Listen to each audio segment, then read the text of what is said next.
ফিরলাম ব্রেকের পর এবার নজর রাখবো বেহালার বহুতলে রেস্তোরাঁর দূষণ। হ্যাঁ, কি অভিযোগ? বেআইনিভাবে চিমনি লাগিয়েছে রেস্তোরাঁ কর্তৃপক্ষ, আর এতেই বাসিন্দারা পড়েছেন বিপাকে। ব্যবস্থার আশ্বাস কলকাতা পুরসভার।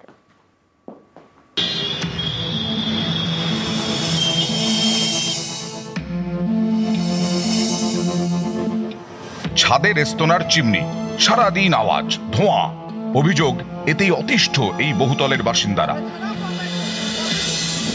এটা বেহালার জেমস লং সরণির 5তলা বহুতল, 10টি পরিবারের বাস। দোতলা জুড়ে রেস্তোরাঁ, বিল্ডিং এর চারপাশে রেস্তোরাঁর একাধিক চিমনি। অভিযোগ রেস্তোরাঁর চিমনি থেকে দূষণ ছড়াচ্ছে। এছাড়া রয়েছে দিনভর রেস্তোরাঁর রান্নার ঝাঁঝ। এতেও অনেকে অসুস্থ হয়ে পড়ছেন বলে দাবি বহুতলের বাসিন্দাদের। প্রচন্ড নয়েজ হচ্ছে, তার সাথে ভাইব্রেট হচ্ছে বিল্ডিংটা, আর সকাল থেকে রাত অব্দি চলে। চিমনিটা চলছে, চিমনিটার ভয়ঙ্কর একটা শব্দ হয়। এবার যে চিমনিটা উঠেছে বারান্দার পাশ থেকে, আমরা বারান্দা বুঝতে পারছি না বা জানলা খুলতে পারছি না। প্রচন্ড ঝাঁজ হচ্ছে, ধোঁয়ার কষ্ট হচ্ছে, আমাদের শ্বাসকষ্ট হয়। চিমনিটা বসানোর জন্য সারাক্ষণ ধরে 10টা থেকে শুরু হয়, ভাইব্রেশন শুরু হয়, নয়েজ পলিউশন তো হচ্ছেই। ছাদে তো যাওয়াই যায় না সন্ধ্যেবেলায়, সারাক্ষণ শব্দ, অতিষ্ঠ হয়ে যাওয়ার মতো। বহুতলের ছাদ কমন স্পেস, সেখানকার বড় অংশ রেস্তোরাঁর দখলে। চিমনি লাগানো হয়েছে, এই চিমনির জন্য বহুতলের দেওয়াল ভাঙা হয়। এটাও বেআইনি বলে দাবি বাসিন্দাদের। বাড়ি থেকে যেরকম অবজেকশন করেছিল আর কি, যে এরকম চিমনি এরকম তোলা যায় না, কমন স্পেসে এরকম চিমনি তোলা যাবে না। কর্পোরেশনেও গিয়ে ওটা জানিয়েছিল, কর্পোরেশন তখন বলছে যে থানায় জানান।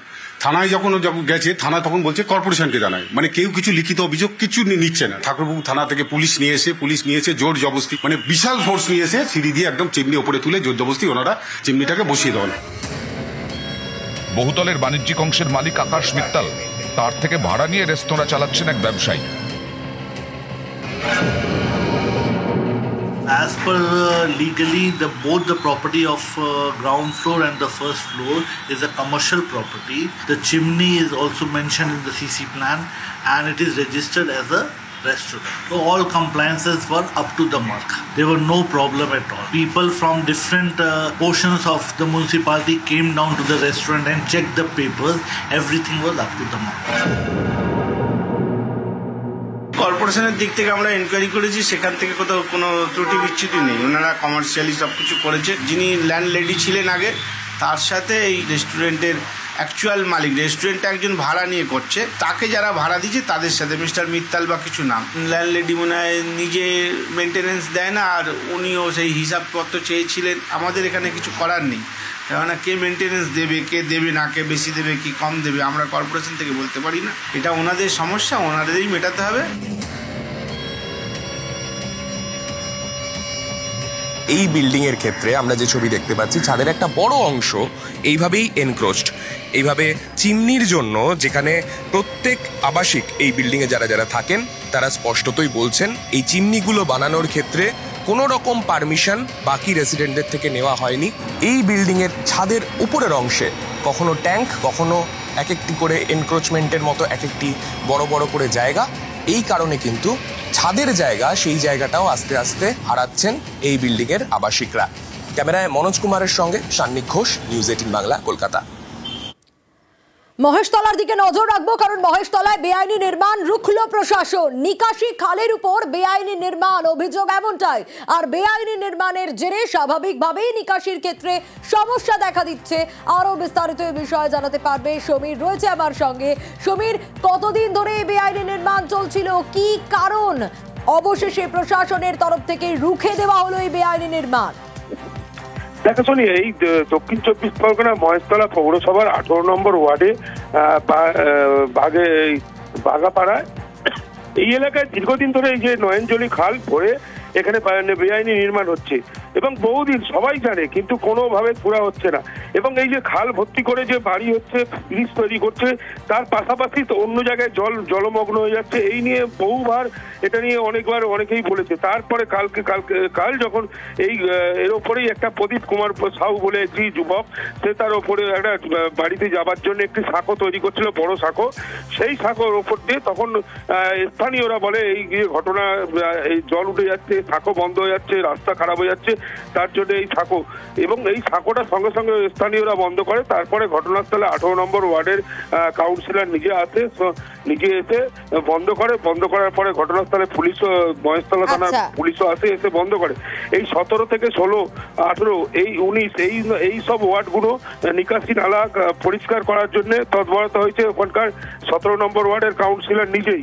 এবং এই যে ঘটনাস্থলে যে এই বড় একটা সাঁকো তৈরি করা হচ্ছে, সেই সাঁকোটা এর আগেও বন্ধ করেছিল, তারপরও আস্তে আস্তে যে নয়নজলি এবং আবারও প্রশাসন রুখে দিল। যিনি করছিলেন তাকে আপাতত তার কাজটা স্থগিত করার নির্দেশ দেওয়া হয়েছে। খালের মৌজা ম্যাপ হয়, সেই অনুযায়ী ওনার জায়গাটা কতটা আছে, উনি জায়গা তো অবশ্যই কিনেছেন, তো গরিব মানুষ তিনিও, তো তার জায়গাটা পৌরসভা থেকে এসে বিল্ডিং ডিপার্টমেন্ট এসে ওর জায়গাটা বুঝিয়ে দিলে তারপর বলেছে ওনাকে ঘর করতে। রাস্তার উপরে জল কতদিন ধরে থাকে? ও বরাবর, আচ্ছা, বহুকাল থেকে এরকম শুধু জল উঠছে। এখানে কি নিকাশি ব্যবস্থা? না, নিকাশের ব্যবস্থা করে নিয়ে খাল বুঝিয়ে সব ঘর করছে। এরই কারণে? হ্যাঁ। 3 কাঠা। আচ্ছা, কার থেকে কিনেছেন? মানিক নসর থেকে। এটা তো খাল বলে দিল না আমাকে। আচ্ছা, আমাকে জমি বলে বুঝিয়ে দিয়েছে। আচ্ছা, মাপতে জন্য এসেছিলাম, মাপতে দিল না, বলে 2 দিন হয়ে যাবে তারপরে মাপ। ক্লাব ছেলেগুলো বললো খাল আছে, ঠিক আছে তোমার খাল আছে, খালে জায়গা আমি ছেড়ে করছিলাম, এখন পাড়ার লোকজন বলছে কি এটা পুরো খাল আছে। খালের উপরই বাড়ি বানাবেন? আমি কি জানতাম এটা খাল আছে? আমি তো জানতাম না, আমাকে একটা খাল বলবি, তুমি আমাকে বলবে কেউ খাল বলে, তা আমি কিনতাম ওইটা। নজর রাখবো গোয়ালপুকুরের দিকে। বাজার দখলের চেষ্টার অভিযোগ, কিন্তু এই যে বাজার, সেই বাজার পঞ্চায়েতের তৈরি বাজার, যা দখল করারই শুধু অভিযোগ নয়, বিক্রিরও ছক রয়েছে বলে অভিযোগ। আরো বিস্তারিত বিষয়ে জানাতে পারবে চঞ্চল, রয়েছে আমার সঙ্গে। কিন্তু চঞ্চল, এই কাজ কারা করছে? পঞ্চায়েতের তৈরি বাজার দখল বিক্রির ছক করছে কারা? কাদের বিরুদ্ধে অভিযোগ? কেনই বা এই অভিযোগ? দেখো সোনিয়া, তোমাকে জানিয়ে রাখি যে গোয়ালপুকুর 1 নম্বর ব্লকের যে শ্রীপুর বাজার, সেই শ্রীপুর বাজারে যে শাহপুর 2 নম্বর গ্রাম পঞ্চায়েত, সেই শাহপুর 2 নম্বর গ্রাম পঞ্চায়েতের পক্ষ থেকে প্রায় 25 বছর আগে কিন্তু সেখানে একটি মার্কেট সিট তৈরি করা হয়েছিল এবং সেই মার্কেট সিট কিন্তু ঠিকঠাকই চলছিল। তবে এই স্থানীয় গ্রামবাসী যারা রয়েছে তাদের একটা অভিযোগ উঠছে যে বর্তমান যিনি পঞ্চায়েত প্রধানের যে স্বামী রয়েছেন, স্থানীয় তৃণমূল নেতা এবং স্থানীয় আরো তৃণমূল প্রভাবশালী নেতাদের মদতে সেই বাজার খালি করে একটা বিক্রি করার ছক করতেছে বা বিক্রি করার চেষ্টা করতেছে, এমনটা কিন্তু অভিযোগ তুলেছেন সেখানকার বাসিন্দা এবং স্থানীয় যারা ব্যবসায়ী রয়েছে তারা। এই নিয়ে কিন্তু ঘটনায় যখন স্থানীয়দের চোখের সামনে যখন পড়ে বা জানতে পারে, এই নিয়ে কিন্তু একটা খবর পড়তেছেন এবং বাসিন্দারা জানিয়েছেন যে দ্রুত যাতে যে মার্কেট সিট, সেই মার্কেট সিটি আবার পুনরায় ভাড়া দেওয়া হোক এবং পুনরায় চালু করা হোক, এই দাবিতে কিন্তু সরব হচ্ছেন। তবে গ্রাম পঞ্চায়েতের প্রধানের যিনি স্বামী রয়েছেন, তার দাবি যে পঞ্চায়েতের থেকে ভাড়া দিচ্ছিল, তাই তাদেরকে তুলে দেওয়া হয়েছে, পরবর্তীতে সেই মার্কেটটি পুনরায় চালু করা হবে, এমনটা কিন্তু তিনি আশ্বাস দিয়েছেন। বেশ সোনিয়া।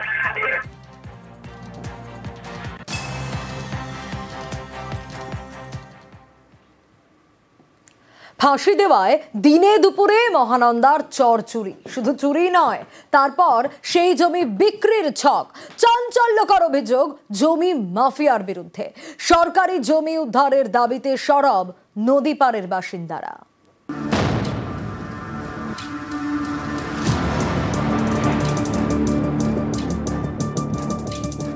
এটা মহানন্দা নদীর চর, বেড়া দিয়ে ঘেরা। এভাবেই একটু একটু করে নদীর চর দখল করা হচ্ছে বলে অভিযোগ। শিলিগুড়ির ফাঁসি দেওয়ায় বিধাননগর 1 নম্বর গ্রাম পঞ্চায়েত। এখানকার ভাতিগছের গা ঘেঁষে বয়ে গিয়েছে মহানন্দা। এ নদীর একদিকে দার্জিলিং আর একদিকে উত্তর দিনাজপুর। এমন একটি জায়গায় ভাতিগছে মহানন্দার বিশাল চর। এই চরে জমি মাফিয়ার নজর। অভিযোগ, তারা একটু একটু করে জমি দখল করছে। স্থানীয়রা বাধা দিলেই জুটছে হুমকি, কখনো আবার হাতাহাতি। এরই প্রতিবাদে সরব স্থানীয়রা। প্রশাসনের বিভিন্ন দফতরে লিখিত অভিযোগ জানিয়েছেন। তাদের দাবি, সরকারি দখল মুক্ত করতে হবে। যারা জমির করে দালালি করে ওরা চেষ্টা করতেছে ওই জমিটাকে হাল করে করে দখল করে জমিটা বিক্রি করার চেষ্টা করতেছে ওরা। আমরা গ্রামবাসী যতগুলো আছে, আমরা চর বলে ওটা ছাড়ে দিয়েছিলাম। এখন আমাদের দাবি একটা, এটা যদি সরকার করে একটু লক্ষ্য দেয়, তাহলে এটা ওটাকে ভোট সরকারের জন্য ভোট যেন টাঙানো হয়। ওইটা তো সরকারি জমি, আগে থেকে সরকারি জমি ছিল ওটা। এখন যা আমরা দেখতে পারতেছি, নিজের নামে রেকর্ড করাচ্ছে, নিজের নামে রেকর্ড করে জমি ওরা দখল করতেছে। কথা শুনতেছি যে ওরা জমি বিক্রি করার দিকে আছে, তো জমি মাফিয়ারা। তো যখন জমি নদী নামে গভর্নমেন্ট পোর্টালে, গভর্নমেন্টের খতিয়ানে যখন নদী নামে লিখিত আছে, তাহলে ওনারা আম পাবলিকের নামে কি করে উঠাই দিচ্ছে? এটা আমরা বিএলআর কাছ থেকে জানতে চাইবো। গোটা প্লটটা বিরাট প্লট, 34 একরের প্লট, তার মধ্যে 5.73 একর্স ভেস্ট। আমরা গিয়ে ওখানে মেপে 5 একর 73 ভেস্ট ল্যান্ড সেটাকে আলাদা করে ডিমার্কেট করেছি এবং খুব শিগগিরই সেখানে সরকারি বোর্ড লাগিয়ে সেটাকে সরকারি জমি রক্ষা করার দায়িত্ব আমরা নিয়েছি এবং কাজটাও এগিয়ে গেছে, শুধু বোর্ডটা লাগানোর বাকি, আমরা ডিমার্কেশনও করে ফেলেছি। ফাঁসি দেওয়া থেকে বিশ্বজিৎ মিশ্র, নিউজ 18 বাংলা।